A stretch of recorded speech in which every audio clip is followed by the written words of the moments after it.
Hello दोस्तों, स्वागत है आपका अपना YouTube channel MTA GK quiz. और आज के इस वीडियो में हम लोग देखने वाले हैं टॉप 10 करेंट अफेयर, जो कि आगामी एग्जाम के लिए बहुत ही उपयोगी होने वाला है। इसलिए वीडियो को बिना स्किप किए हुए शुरू से लास्ट तक देखिएगा। यदि आप लोग मेरे चैनल पर पहली बार विजिट करें तो मेरे चैनल को सब्सक्राइब कर लीजिएगा और साथ में बेल आइकन को दबाना ना भूलिएगा। तो मैं वीडियो को स्टार्ट करता हूँ। क्वेश्चन नंबर 1, 2:40 घंटे और मिनट के बीच कोण दोनों में से छोटा कोण ज्ञात करना है। यानी ये घड़ी वाला क्वेश्चन है। अब आपको इसमें थीटा का मान निकालना है। तो थीटा के लिए सबसे पहले फार्मूला होता है 30h माइनस 11/2m। ठीक है, यानी ये हमारा 30h और माइनस 11/2m हो गया। ये घंटा होता है और ये मिनट होता है। तो यहाँ पर ये आपको ये 30 का 30 हो जाएगा, इंटू एच की जगह यहाँ पर 2 हो जाएगा, माइनस 11/2 इंटू 40 हो जाएगा। अब ये 2 से कटेगा तो ये 20 बार में कट जाएगा।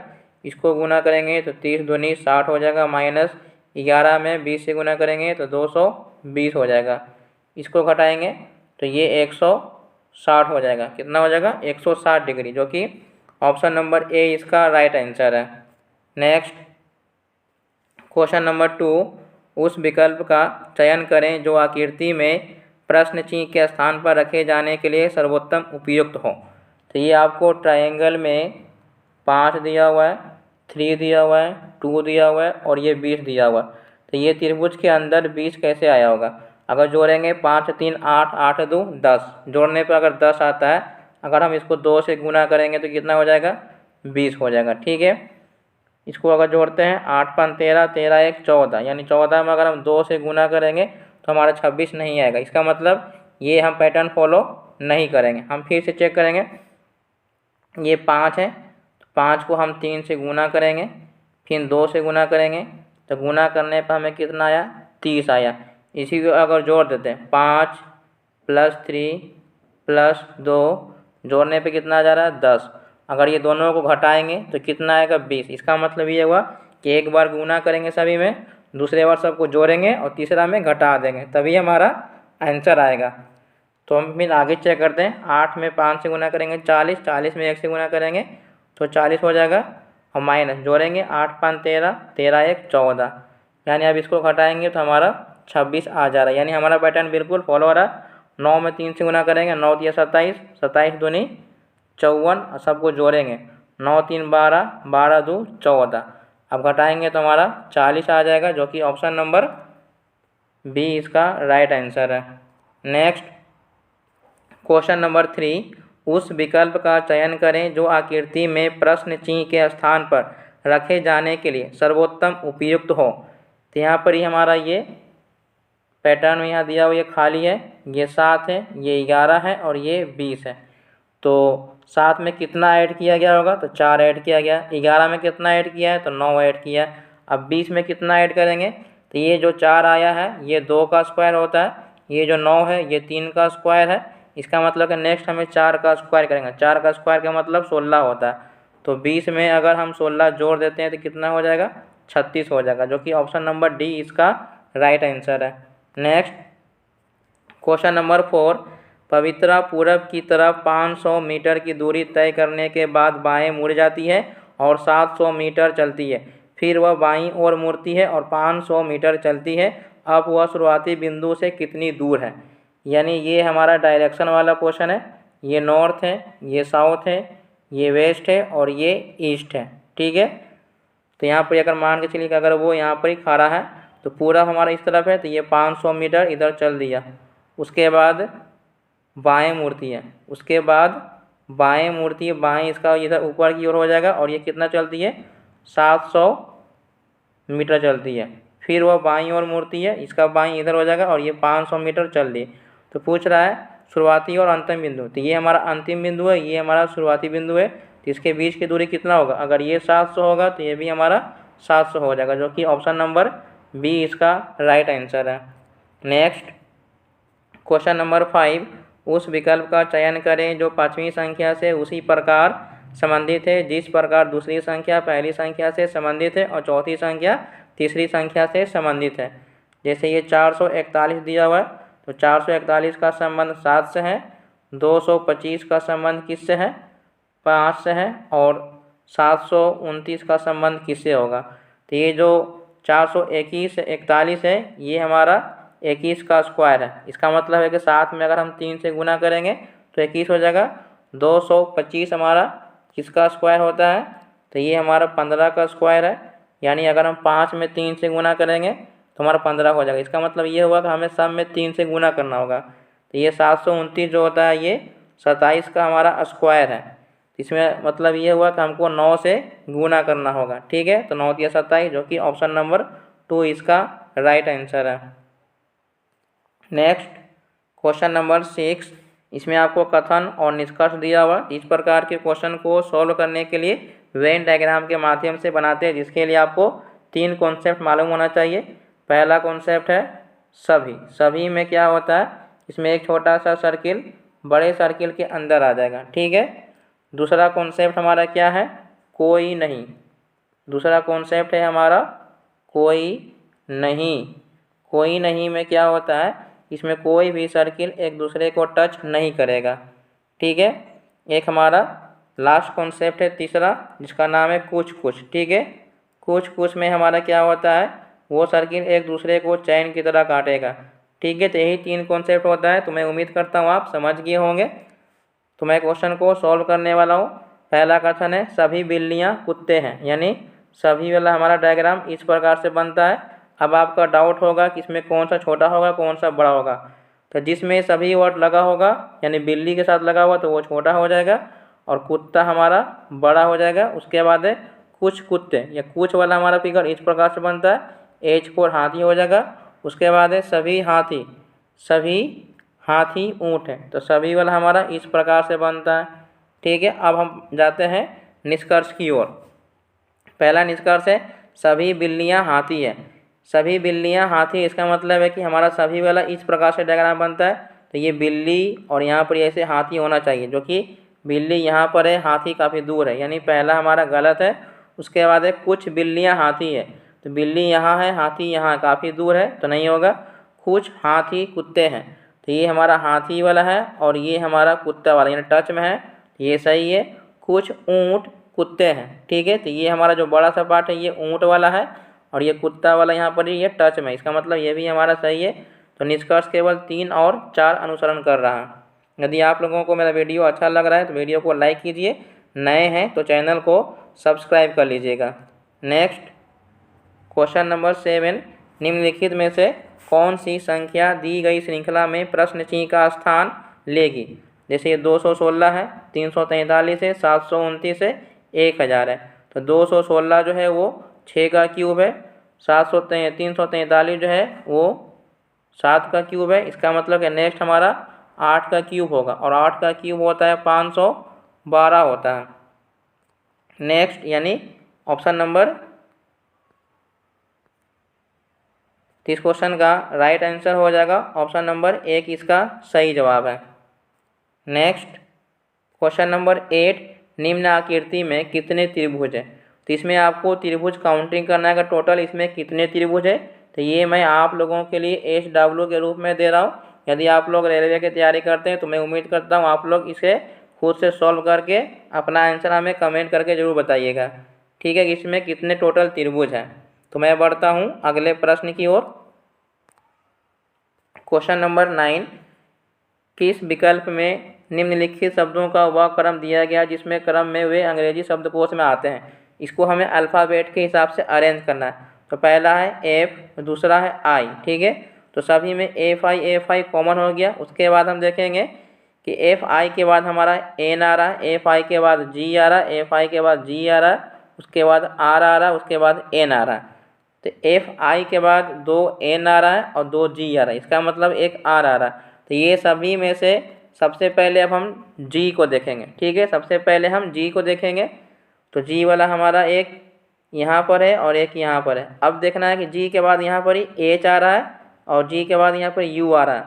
तो H पहले आता है, U बाद में आता है। इसका मतलब है कि हम पहला नंबर 2 से शुरू करेंगे, उसके बाद ये 3 हो जाएगा। तो ये वाला और ये हमारा कट गया। अब हम N वाला देखेंगे। तो N वाला हमारा एक यहाँ पर है और एक यहाँ पर है। तो इसमें एन के बाद आई है, एन के बाद यहाँ पर जी है, तो जी पहले आता है, आई बाद में आता है। इसका मतलब ये 5 हो गया, ये 1 हो गया, एक हमारा बच गया 4, यानी 2 3 5 1 4। ऑप्शन नंबर 4 इसका सही जवाब है। नेक्स्ट नंबर 10, एक कूट भाषा में मेक टाइम को इतना कोड किया जाता है, टाइम नेवर स्टॉप को इतना कोड किया जाता है, सी स्टॉप्स वर्क को इतना कोड किया जाता है, नेवर मेक मिस्टेक्स को इतना कोड किया जाता है। तो शब्द नेवर के लिए क्या होगा? इसमें टोटल कितने लाइन है, इसमें आपको काउंटिंग करना है कि इसमें टोटल कितने लाइन है। पहला हमारा ये हो जाएगा, ये पहला लाइन हो जाएगा, दूसरा लाइन हमारा ये हो जाएगा, तीसरा हमारा ये हो जाएगा, तीसरा के बाद ये हमारा चौथा हो जाएगा। टोटल इसमें 4 लाइन है। तो पूछ रहा है क्या? नेवर। तो देखेंगे कि नेवर इसमें कोई किसमें आधा है। तो नेवर हमारा दूसरे लाइन में है, तो हम दूसरा पे क्लिक करेंगे, तीसरा में नहीं है, उसके बाद हमारा चौथा में नेवर। इसका मतलब हमारा आंसर दूसरे लाइन और चौथे लाइन से ही मिलेगा। जो दूसरे और चौथे में कॉमन होगा वही हमारा आंसर हो जाएगा। तो दूसरा वाला कौन है? ये वाला नेवर है। इसमें देखेंगे क्या कॉमन है, HRU ड्यू है, इसमें है, तो ये हमारा RU यहाँ पर ही कॉमन मिल गया। इसका मतलब है कि ऑप्शन नंबर 1 इसका सही जवाब है। नेक्स्ट क्वेश्चन नंबर 11, एक ही पासे की 2 अलग अलग स्थितियों को दिखाया गया है, 11 दर्शाने वाले फलक के विपरीत फलक पर संख्या ज्ञात करना है। तो यहाँ पर आपको देखना है कि यदि संख्या यानी पासे में अगर कोई 2 संख्या कॉमन आ जाता है, जैसे इसमें 13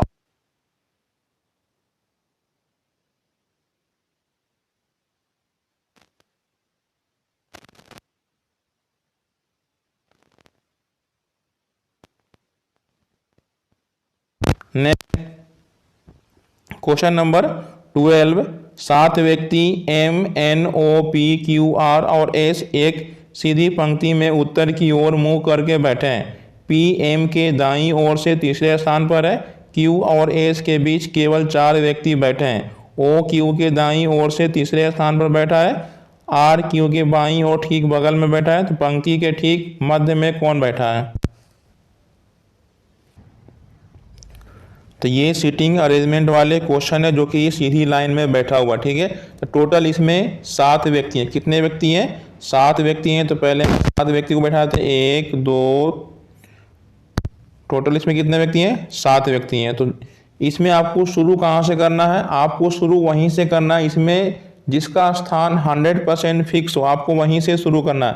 तो पहला लाइन लिखा हुआ है P M के दाईं ओर, यानी P जो है वो M के दाईं ओर तीसरे स्थान पर बैठा हुआ है।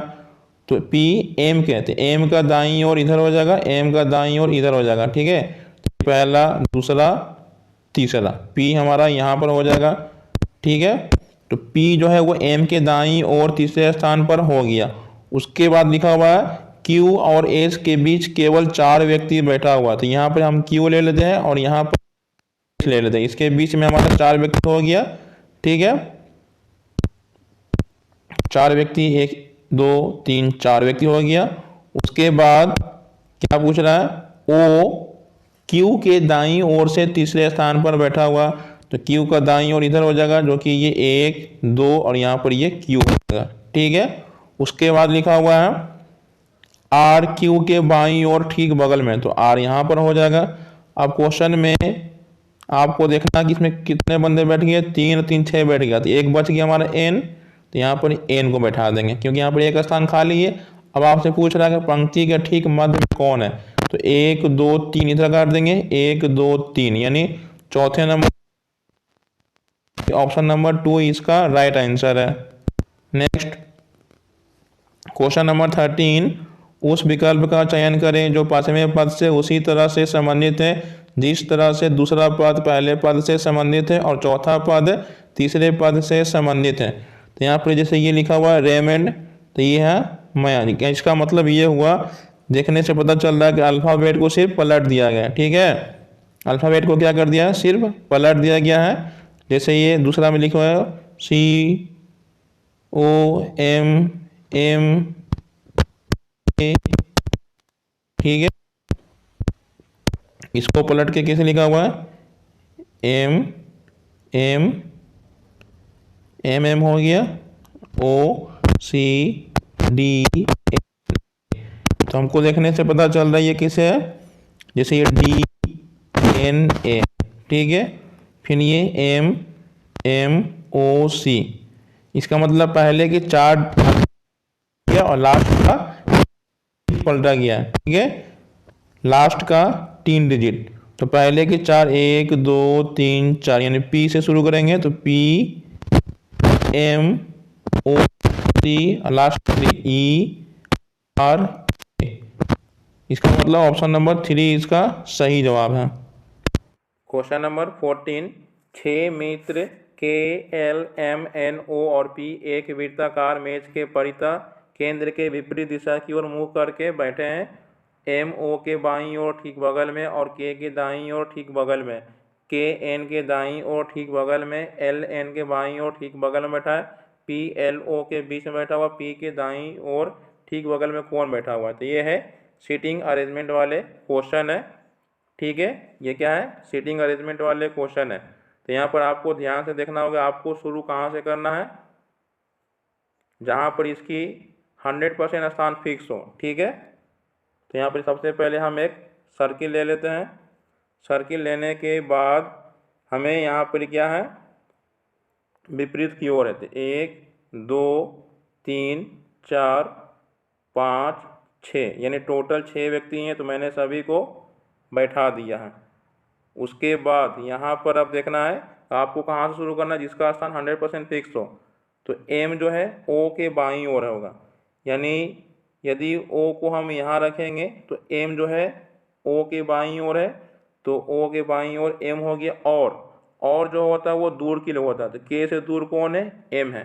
तो के दाईं ओर ठीक बगल में, यानी के यहाँ पर होगा, के दाईं ओर हो गया। उसके बाद के एन के दाईं ओर होगा, यानी यहाँ पर एन हो जाएगा, एन का दाईं ओर इधर हो जाएगा। उसके बाद एल एन के बाईं ओर है, एल जो है एन के बाईं ओर, यानी एल यहाँ पर ही हो जाएगा। आगे लिखा होगा पी एल और ओ के बीच में, यानी पी हमारा यहाँ पर ही बैठ गया। अब क्वेश्चन पूछ रहा है क्या, पी के दाईं ओर, तो पी के दाईं ओर किधर हो जाएगा, पी के दाईं ओर एल हो जाएगा, जो कि ऑप्शन नंबर 4 इसका सही जवाब है। नेक्स्ट क्वेश्चन नंबर 15, कौन सा अक्षर समूह दी गई श्रृंखला में प्रश्न चिन्ह के स्थान पर आकर श्रृंखला को पूर्ण करेगा। अब यहाँ पर आपको ये अल्फ़ाबेट वाली रीजनिंग है। यदि आप लोगों को ए से लेकर जेड तक के सभी अल्फ़ाबेट के नंबर मालूम है तो आप आसानी से सॉल्व कर सकते हैं, ठीक है। जैसे सी का कोड, ये सी का कोड होता है, ये सी है, ये सी ई जी आई है, ठीक है। सी का कोड 3 होता है, और ई का कोड 5 होता है, जी का कोड 7 होता है, आई का कोड 9 होता है, ठीक है। तो यहाँ पे देख रहे हैं कि सभी में कितना बढ़ रहा है, 3 2 5, 5 2 7, 7 2 9, यानी सभी में 2 ऐड होना चाहिए। तो हम सभी में क्या करेंगे, ऑप्शन में चेक करेंगे। ई का मतलब होता है 5, 5 2 7, 7 2 9, तो ये वाला गलत हो गया। इसमें देखेंगे 5 में 2 जोड़ेंगे तो ये भी गलत हो जाएगा, ये भी गलत है, यानी ऑप्शन नंबर 3 इसका सही जवाब है। नेक्स्ट क्वेश्चन नंबर 16, उस विकल्प का चयन करें जो 5वें अक्षर समूह से उसी प्रकार संबंधित है जिस प्रकार दूसरा अक्षर समूह पहले अक्षर से संबंधित है और चौथा अक्षर समूह तीसरे अक्षर से संबंधित है। तो यहाँ पर हम इसको चेक कर लेते हैं। जैसे ये सी है, ई है, आर ए एम आई सी है, ठीक है। तो सबसे पहले हम क्या करते हैं, इसका नंबर लिख लेते हैं। इसका मतलब 3 होता है, ये 5 होता है, इसका 18 होता है, इसका 1 होता है, एल एम का 13 होता है, आई का 9, सी का 3 होता है। अब यहाँ पर ही